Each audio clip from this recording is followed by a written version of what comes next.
Mark, chapter 9, verse 30 through verse 37. They went on from there and passed through Galilee. Jesus did not want anyone to know it, for he was teaching his disciples, saying to them, "The Son of Man is to be betrayed into human hands, and they will kill him. And 3 days after being killed, he will rise again." They did not understand what he was saying, and were afraid to ask him. Then they came to Capernaum, and when he was in the house, he asked them, "What were you arguing about on the way?" They were silent. For on the way they had argued with one another, who was the greatest? Jesus sat down, called the 12, and said to them, "Whoever wants to be first must be last of all, and servant of all." Then he took a little child and put it among them. And taking it in his arms, he said to them, "Whoever welcomes one such child in my name welcomes me. And whoever welcomes me welcomes not me, but the one who sent me." This is the gospel of our Lord Jesus Christ, the word of God for the people of God. Thanks be to God. Please be seated.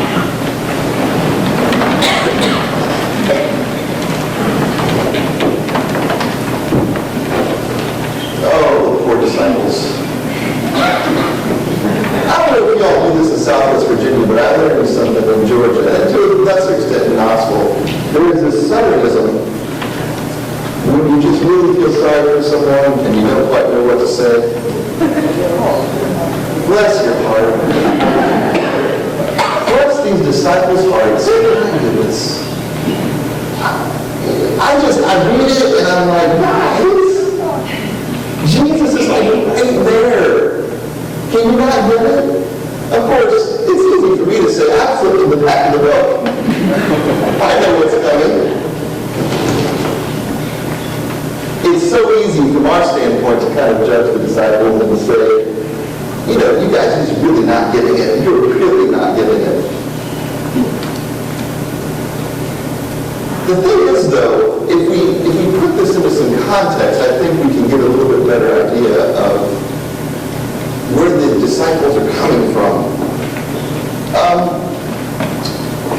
Saying whoever wants to be first should be last, and whoever wants to be first should be the servant of all, that's kind of like become part of Christian vocabulary. Has it? I feel like it has. There's this British television show that I really like. It's called Rev. Has anyone ever seen that? My wife is seen it with me. Rev is this BBC show. It's all about an Anglican priest. And Reverend Adam Smallbone has been assigned to an inner city London parish. And he has like 3 people that show up on Sunday. But he's plugging away, doing his best. And there's this character, it's the dean, and that's kind of basically like a district superintendent. So his DS is always coming by and hassling him to no end about his numbers and about some other things. And as the program goes on, you get to know these characters a little bit better. You get to know the district superintendent character. And it turns out that he is being considered for an appointment as a bishop. And in the conversation between him and Reverend Smallbone, Reverend Smallbone says, "Oh, we just must be so excited about this potential appointment. This must just be exciting news for you." And in true Christian fashion, and as only an Englishman can say it, he says, "Oh, heavens no. I wouldn't want to be bishop, and even if they offered it to me, I would turn it down." He's really got this vocabulary down. Whoever will be greatest among you must be the servant of all. Humility is kind of part of like what we've all learned goes along with Christianity. And we all, even if we only pay a lip service, we at least do pay a lip service. And of course, it's not like any of us have ever said, "No, I don't want to be on that committee." Although, come to think of it, from Methodist churches, a lot of times people turn down committee positions, but it's not because they're humble.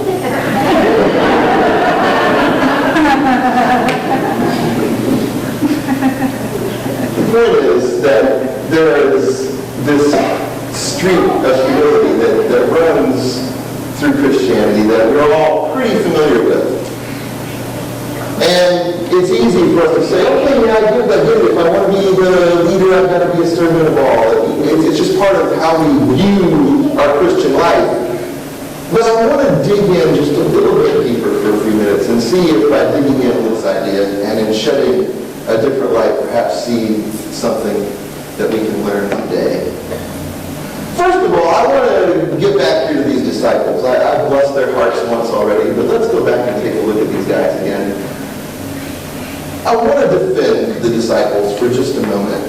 You know, it's not unreasonable for them to be having the kind of argument they're having, given the fact that Jesus has laid claim to this title, Messiah. Now, as I mentioned before, Messiahs were as plentiful as like McDonald's in the ancient Near East. You could find one in every town, just about every street corner. There was a Messiah everywhere because the people were just absolutely desperate for a leader, someone who was going to get things out of this muck and mire that they're in now. The people were just waiting for someone who was going to come along and relieve them of this oppressive and horrifying and terrifying Roman government that was just on everyone's back. So, Messiahs were plentiful. But Jesus had a very unique claim to the title of Messiah. Let's review the tape for just a moment. Everyone has seen Jesus give blind men sight. Everyone has seen Jesus heal lepers. Everyone has seen Jesus cast out demons. If anyone is developing a resume for a Messiah, Jesus is doing it here. This is the kind of thing that is showing forth some major power. If he were going to make a run for Messiah, he couldn't have better credentials.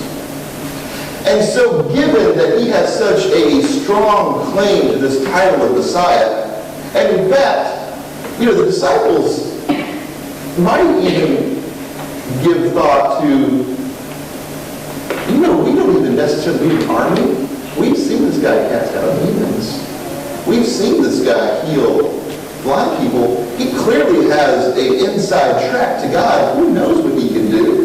There's another story elsewhere in the Gospels, and I can't recall the exact reference now, but the disciples and Jesus go to a town, and the disciples aren't very well received in the town, and they come back and they say to Jesus, "Hey, Jesus, let's say we call down some fire and brimstone and just get rid of this town since they didn't receive us." Jesus puts the kibosh on that right quick.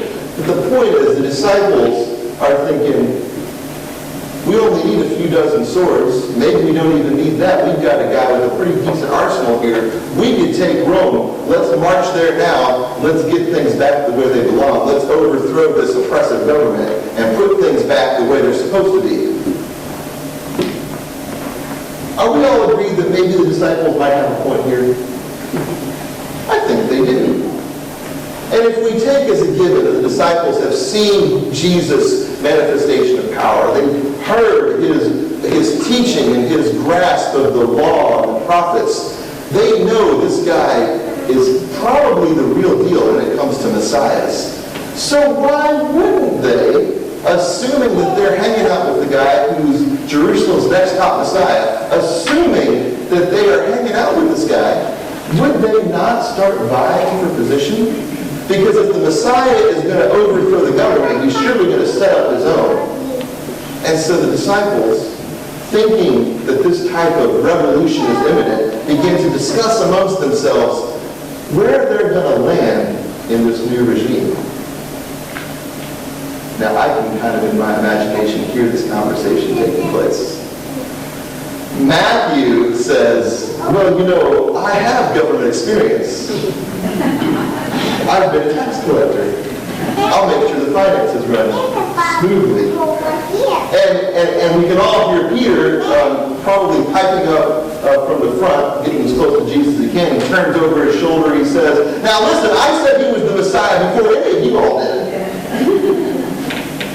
And of course, Judas is in the back saying, well, if I'm not first in line, there's going to be a regime change. The point is that the disciples were expecting an earthly kingdom. And in expecting an earthly kingdom, they expected an earthly order of things. And in expecting an earthly order of things, they began to become very concerned with where they would fit in. Every single one of Jesus' disciples wanted a place in the kingdom. But more than that, they wanted to be prime minister. So Jesus asked them, what in the world are you guys arguing about? I heard you mumbling and it was getting a little heated. What in the world are you talking about? And of course, there's just something about your potential boss noticing that you weren't at your best that kind of puts the kibosh on things, doesn't it? They quiet down right quick. And finally, it becomes clear that they've been arguing about who's going to be the greatest in the kingdom. And that's when Jesus really turns up the heat. He says, well, I'll tell you one thing, fellas. Anybody that has plans for being prime minister in my kingdom had better get his apron and his towel out. Because the one who is the leader, the one who is the greatest in my kingdom is the one who is the servant of everyone, the very lowest of all. And then Jesus ups the ante one more time by summoning a child into his midst. Now, I have to pause here for a second and explain children in the ancient Near East. There wasn't this sort of cute factor attached to children in the ancient Near East. People didn't walk around and cuddle kids and pinch their cheeks and say, oh, aren't you just the sweetest man? Children in the ancient Near East were kind of like pre-people. They weren't really worth much. In fact, they were considered property until they were of age. Children were meant to be in the shadows, in the sidelines, out of the way, seen and not heard, and really better if just not even seen. Children were very truly the lowest of the low in the ancient Near East. So for Jesus to look over in the corner and see a child, perhaps a child who is trying to avoid the gaze of an adult because he's not where he's supposed to be, for Jesus to look over and see this child and to beckon the child to come to him, and then to embrace the child, to hug the child, to hold it close, to lift it up in front of his disciples and say, you see this kid? This is what my kingdom is all about. You see, if you want to be a leader in my kingdom, you're going to have to welcome these little children in my kingdom. And in fact, I'll go you one better, Jesus says, if you welcome a child in my name, it's as if you welcomed me. Jesus holds this child up as the icon of the kingdom of God. Has anyone ever been to an embassy? Okay, so some of us have been to embassies. You didn't want to. Well, for the purpose of this, it doesn't matter if you want to or not. If you go to New York City or to Washington, D.C. or some of the other places where we have embassies from other countries, let's just say, for example, that you go to the Embassy of France. If you were to go to the French embassy and you were to walk through those doors, you are actually standing on French soil. If you enter an embassy, it's as if you've entered the country that the embassy represents. The embassy, in many ways, is the country. The French embassy is France, in some ways. And Jesus says that this child, if you welcome him in my name, it's as if you welcome me. It's as if the child is the emissary of the kingdom of God. The child is the ambassador, the embassy of God's kingdom. Welcoming the child is the same thing as welcoming Jesus. And Jesus goes even further, saying, and if you've welcomed me, well, it's not really me you've welcomed, it's the one who sent me. Do you see how this works? Welcoming the little ones, the lowest of the low, the outcast of society, the unpopular, unfed, unclothed, unneeded, unwanted little children of the world is the exact same thing as welcoming God. You weren't expecting to get this Sunday, but here is the secret of seeing the face of God. Go find the dirtiest, grubbiest little orphan child you can find and stare into his or her eyes. And and you'll be looking at this guy.